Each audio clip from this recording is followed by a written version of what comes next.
Drita e ditës do të zhduket plotësisht për një kohë rekord prej 6 minutash e 23 sekondash më 2 gusht 2027, kur hëna do ta bllokoj plotësisht diellin.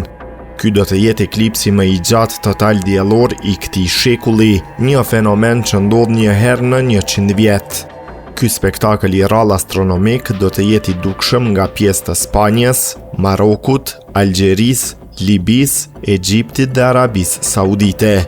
Ngjarja pritet të tërheq miliona astronom, entuziast dhe turist nga e gjithë bota që duan të dëshmojnë momentin historik. Shkencëtarët shpjegojnë se gjatësia e jashtëzakonshme e këtij eklipsi është rezultati i një rreshtimi të rrallë të tokës, hënës dhe diellit.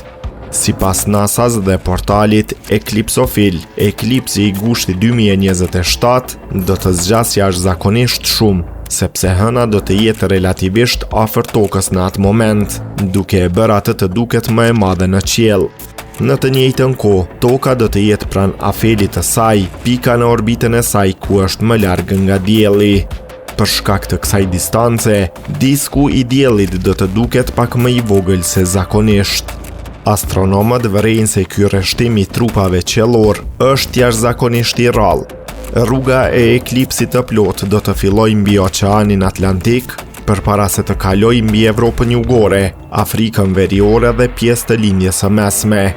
I gjithë eklipsi do të jetë i dukshëm nga pjesë të Spanjës, Gibraltarit, Marokut, Algjerisë, Tunizisë, Libisë, Egjiptit, Sudanit, Arabisë Saudite, Yemenit dhe Somalisë.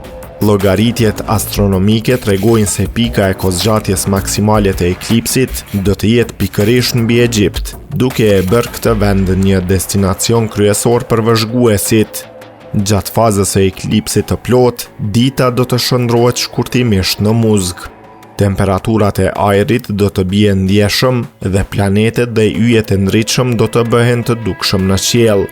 Kjo është e vetmja fazë në të cilën kurora e diellit, atmosfera e jashtme e yllit, mund të vërehet me sy të lirë.